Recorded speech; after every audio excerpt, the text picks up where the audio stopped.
And now for some lighter fare. The first chapter of the Jane Austen classic, Pride and Prejudice. It is a truth universally acknowledged that a single man in possession of a good fortune must be in want of a wife.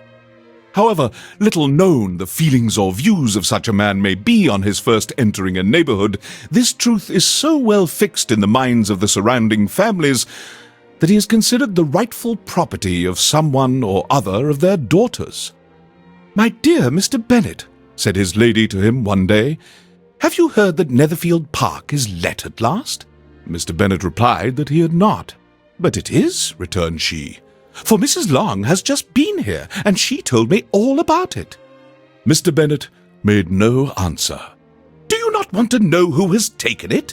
cried his wife impatiently. "You want to tell me, and I have no objection to hearing it." This was invitation enough. "Why, my dear, you must know.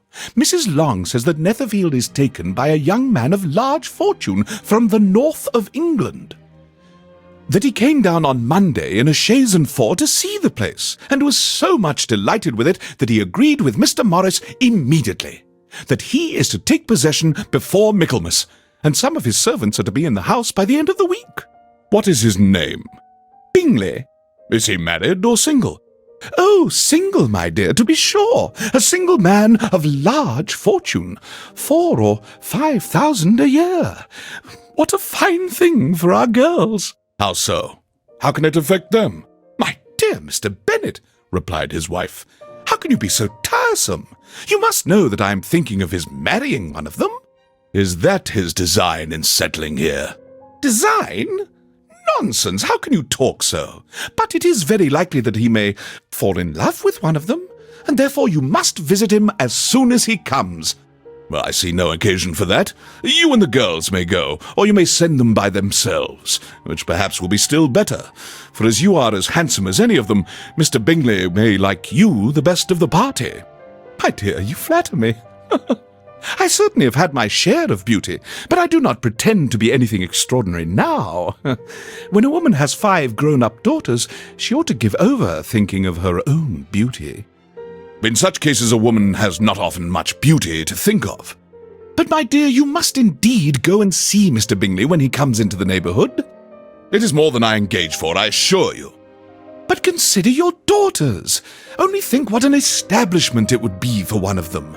Sir William and Lady Lucas are determined to go, merely on that account, for in general, you know, they visit no newcomers.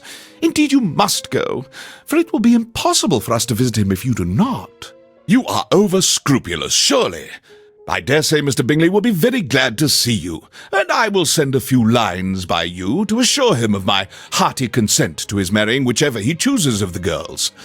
Though I must throw in a good word for my little Lizzie." "Oh, I desire you to do no such thing. Lizzie is not a bit better than the others, and I am sure she is not half so handsome as Jane, nor half so good-humoured as Lydia. But you are always giving her the preference." "They have none of them much to recommend them," replied he.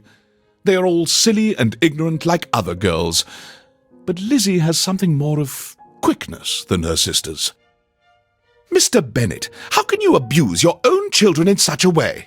You take delight in vexing me. You have no compassion for my poor nerves." "You mistake me, my dear. I have a high respect for your nerves. They are my old friends. I have heard you mention them with consideration these last 20 years at least." "Ah, you do not know what I suffer." "But I hope you will get over it and live to see many young men of 4,000 a year come into the neighborhood." "It will be no use to us if 20 such should come, since you will not visit them." "Depend on it, my dear, that when there are 20, I will visit them all." Mr. Bennet was so odd a mixture of quick parts, sarcastic humour, reserve, and caprice, that the experience of 23 years had been insufficient to make his wife understand his character. Her mind was less difficult to develop. She was a woman of mean understanding, little information, and uncertain temper. When she was discontented, she fancied herself nervous. The business of her life was to get her daughters married. its solace was visiting and news. Ah, love!